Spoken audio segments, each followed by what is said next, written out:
성부와 성자와 성령의 이름으로 말씀드립니다. 한 주간 또 안녕하셨는지요? 겨울을 재촉하는 빗줄기에 낙엽이 뒹구는 것을 보니 이제 올 한 해도 다 지나가고 있으며 햇살도 차츰 온기를 잃어감에 따라 주머니에 자연스럽게 손을 넣는 계절이 되었음을 느끼게 됩니다. 교회력은 절묘하게도 모든 사물이 쇠락하는 11월에 종말에 관한 복음을 소개하면서 우리로 하여금 단지 자연뿐만 아니라 종말에 관한 주님의 섭리와 그 종말을 맞는 우리의 마음가짐이 어떠해야 하는가에 대해 말하고 있습니다. 이 영락의 계절에 종말의 참뜻을 깊이 새기는 저와 여러분이 되기를 주님의 이름으로 기원합니다. 오늘 복음은 하늘나라는 열 처녀가 저마다 등불을 가지고 신랑을 맞으러 나간 것에 비길 수 있다는 예수님의 말씀으로 시작됩니다.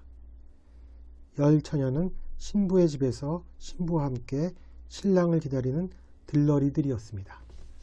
이 들러리들은 신랑이 신부를 데리러 오면 결혼식이 열리는 신랑의 집까지 신부와 함께 가서 구리 그릇이 달린 장대 횃불을 들고 신부 앞에서 춤을 추었다고 합니다. 따라서 횃불이 계속 타오르려면 충분한 기름이 필요했습니다. 신랑은 거의 12시가 다 되어 신부의 집에 도착했다고 합니다. 따라서 들러리들은 그 시간과 또 신랑의 집에서 사용할 분량까지를 고려하여 기름을 준비하게 됩니다. 그러나 피치 못할 사정이 생겼는지 신랑은 제 시간에 오지 못했으며 따라서 이러한 돌발 변수까지 감안하여 기름을 충분히 준비하는 지혜가 요구되었던 것입니다.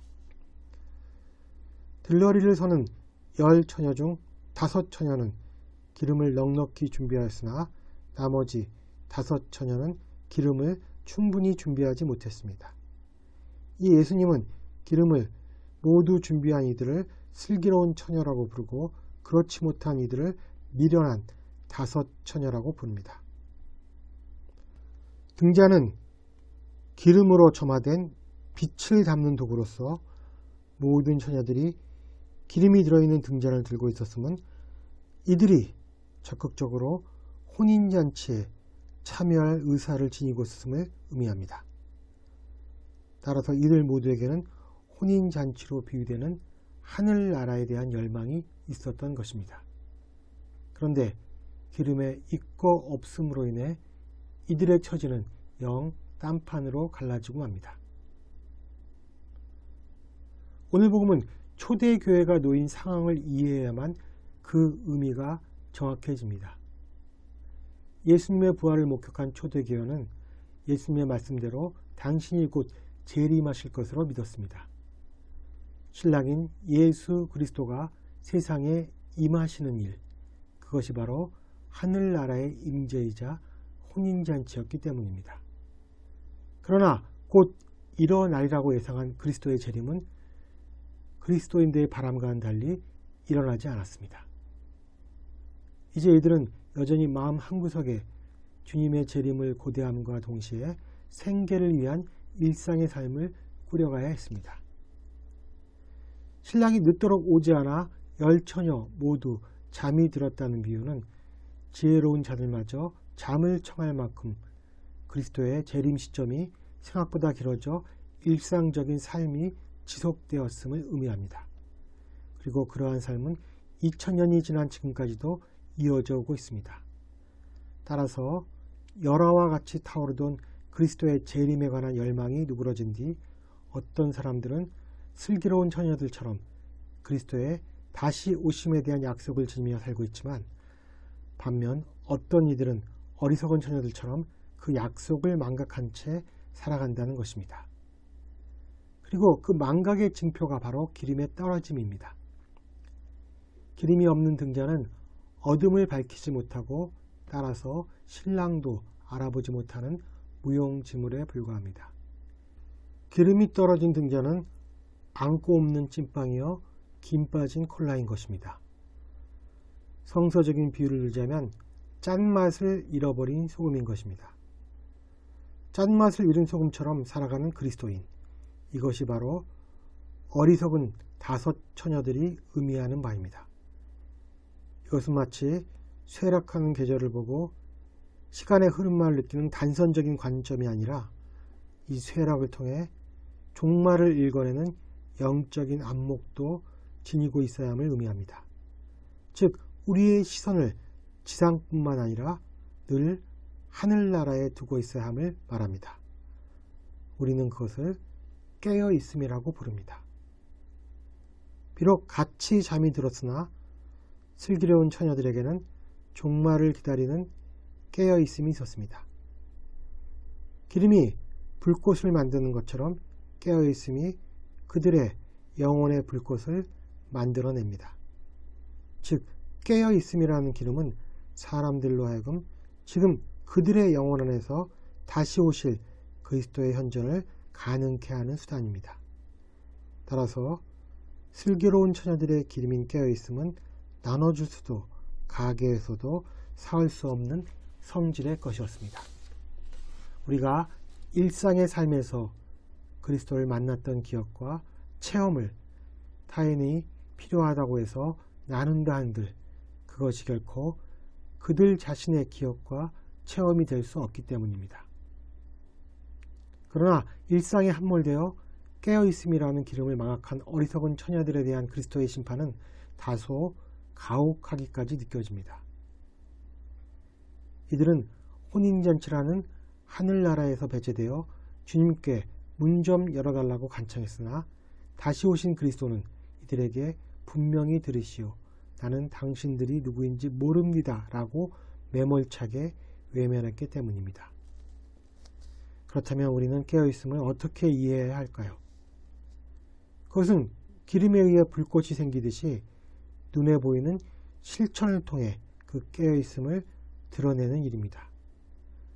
마테오복음은 신앙의 실천을 매우 강조하는 복음입니다. 그리고 실천에 대한 강조를 초지일간 주장합니다. 7장에서는 다음과 같이 말하고 있습니다. 나더러 주님, 주님하고 부른다고 다 하늘나라에 들어가는 것이 아니다. 하늘에 계신 내 아버지의 뜻을 실천하는 사람이어야 들어간다.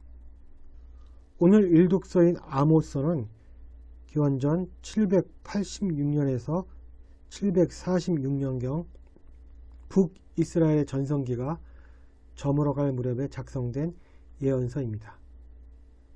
당시는 주변 강대국들의 세력이 위축된 탓에 상업으로 부를 축적한 북이스라엘의 부유층은 가난한 동족을 괴롭히는 불의를 자행하며 자만과 향락 속에 빠져 안일하게 살고 있었습니다.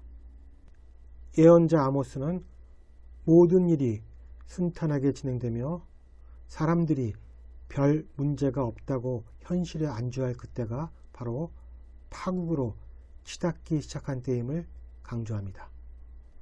신앙은 형식으로 흐르고 부유층들은 현실의 모순을 외면한 채 제 자신의 죄를 앞가림하는 데 급급했습니다. 그래서 자신들의 잘못을 감추기 위해 이 정도만 하면 되겠지라는 마음으로 거칠에 불과한 제사를 드리는데 급급했던 것입니다.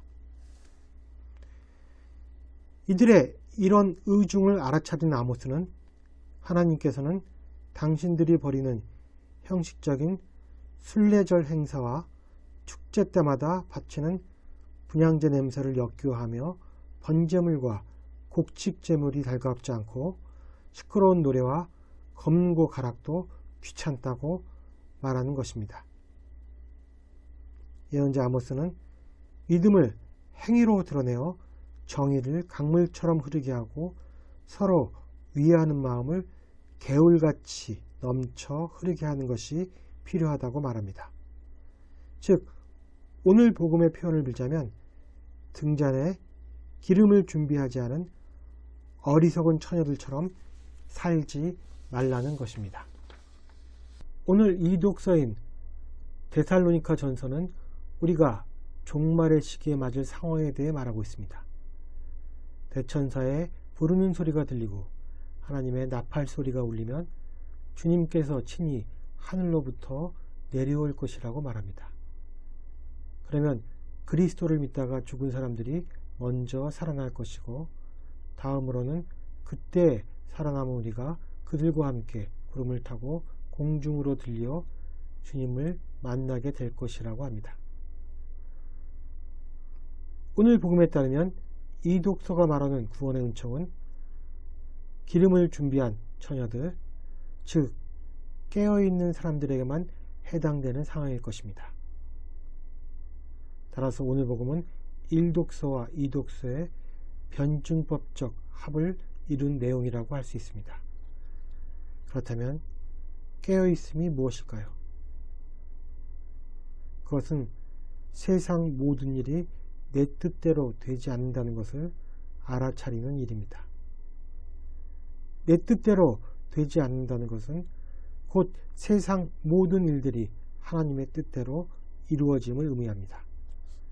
그런데 우리는 입으로만 그렇게 고백하고 진정으로 세상의 일들이 내 뜻대로 되지 않음을 받아들이는 것일까요?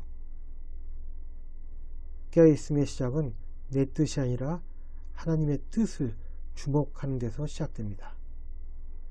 깨어있음은 주님이 다시 오실 것이라고 하셨기에 그 말씀을 믿고 따르는 것으로부터 시작됩니다. 이를 가슴속에 새기는 저와 여러분이 되기를 주님의 이름으로 기원합니다. 성부와 성자와 성령의 이름으로 말씀드렸습니다. 아멘.